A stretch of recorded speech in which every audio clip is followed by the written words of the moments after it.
Dasha Schindler, and I'm your traveling photographer exploring interior design and architecture. And with me today here is Enid, a fabulous interior designer in Mexico City.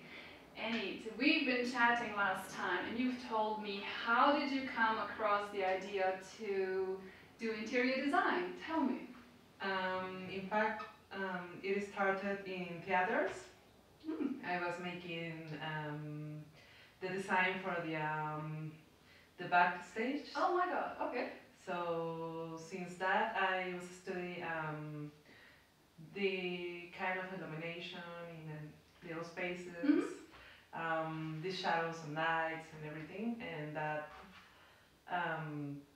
shows me how to put a space and with the light and little pieces of harmonic objects. Oh, okay. How to make a living thing, you know, to an experience more than the spaces. And when was that? How old were you? I was 18. 18. Okay. And then you knew you wanted to do interior design, or what? Yeah. Oh, it was a kind of combination. Well, cinema and theater and industrial design. Oh my God. And all these things together, it was for me like, okay, I should go for architecture. And there was a school, well, the school that I came from, is Centro de Diseño. Okay. And it had this career that is interior design and architecture together. So wow, perfect for me. And that's what you studied? Yeah. Oh my God, great.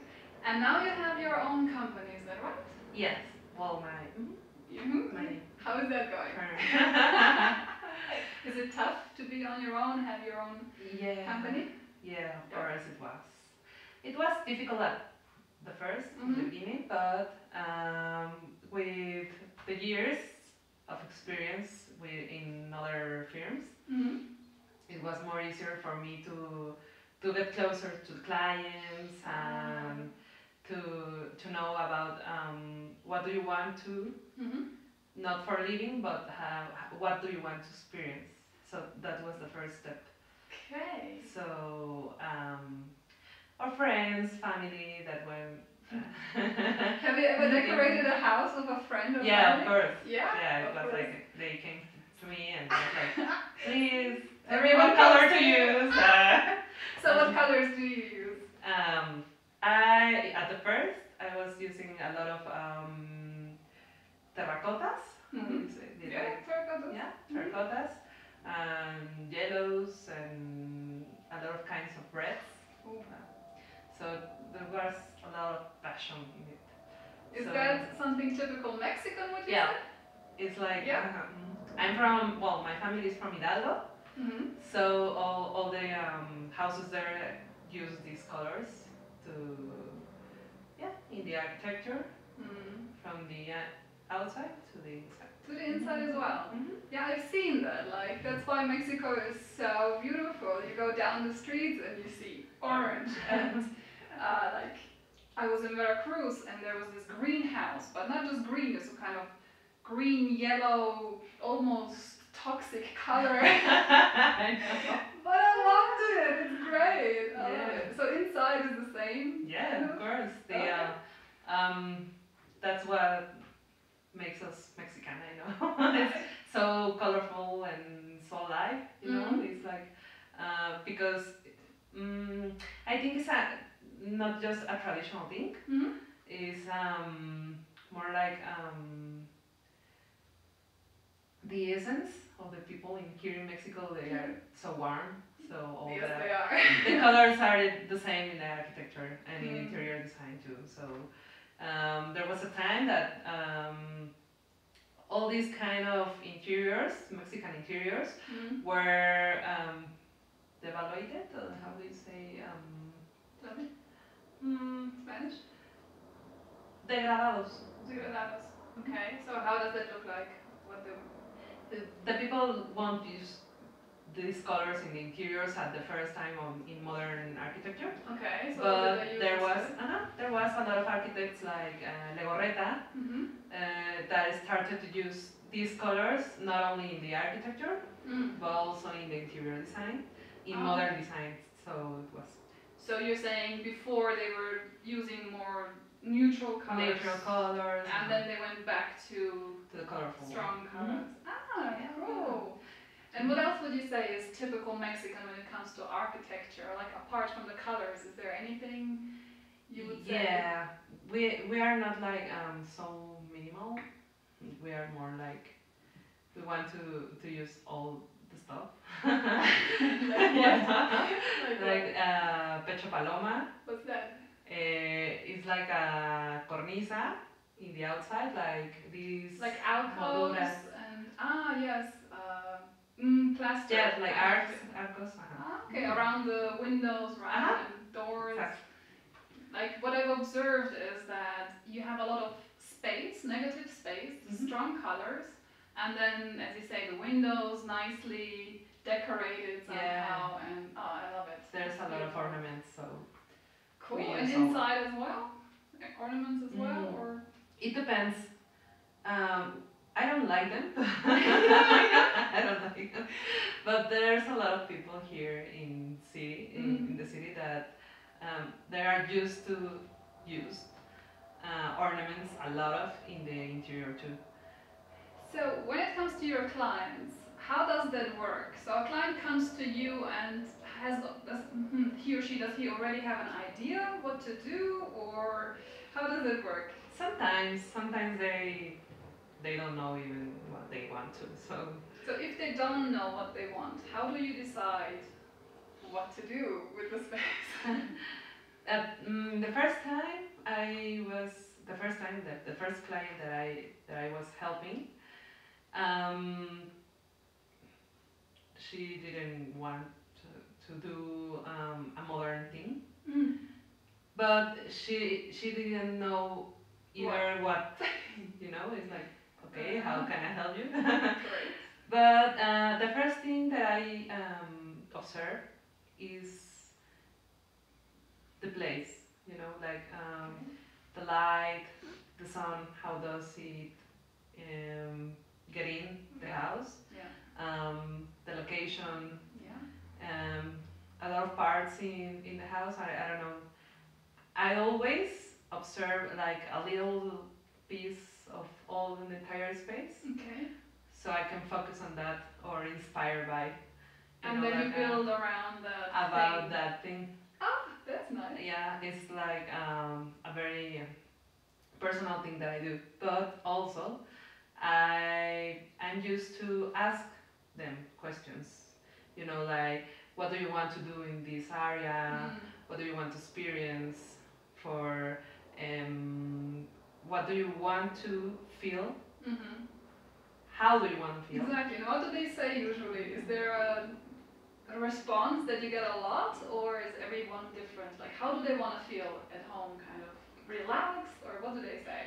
Yeah, they depend. It depends, because a lot of people told me that they want to feel relaxed, as you said, but a lot of them was like, I want like a monastery, Oh, really? Yeah, like monastery. Isolate. Yeah. From all the. Like an oasis, like away from everything. Away from everything, even the other cohabitants. Yes. So it was like, okay, the other users, but. Okay. And how do you do that then? Just throw everything out?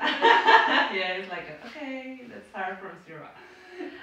No, I'm always asking them questions. It's the only way to know what they want. And in that cases, it comes from the heart of the house. Here in Mexico, always is the kitchen. Okay. It's like a strange thing, I know, it's cultural. But it starts in the kitchen. And then it's like, okay, there's like the first room or the principal room. And in the last place is the bathroom. I don't know why, but not important. Yeah, it's like, okay, not important, everyone can use it, and it's like, okay. But the heart here is always the kitchen and the dining room. Yeah. So So we start from there because a lot of people are hanging around the kitchen, you know, when they came home from the work, from the school. I don't know. It's like the common place to meet. Ah, yeah. So it's And the kitchen will also have strong colors. Are they new kitchens or like old-fashioned kitchens mostly? It depends. The people around, it's about ages. You know, if, around the 30 or 40s, they prefer more minimalistic kitchens. You know, like everything hiding and hiding, so nothing. Yeah, Okay. nothing in it. But there's a lot of more age people. They like more the antique kitchens, you know. So everything hanging from the ceiling? Everything hanging and strong colors and wood and more, you know, it's more warm. So how do you decide when there's a lot of light coming in, for example, right? Would you pick a light color or a darker color? If you want to less light, you choose a darker color. Okay, so because it reflects these places. Yeah. So, but if it's not a large room, you can pick just one face to be darker, and the other one can be light. Oh, cool. Yeah. Lovely. Yeah. So is there a trend at the moment that you could say something new happening by any chance?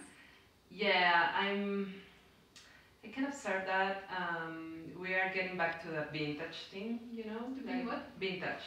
Vintage? Vintage stuff. Vintage. Oh, sorry. Vintage. Sorry. Okay, yes. Oh, great. Yeah. So from the 70s or even older? Yeah, 70s, 60s. Yeah. From that age. Oh, okay. Yeah, it's like, I don't know, it's like, I think, this hipster's idea and everything is like, oh, we should use all this old stuff and bring it back. How long do you think that's gonna last? I don't think it's a permanent trend. I think it goes more from the other trend that I have used more.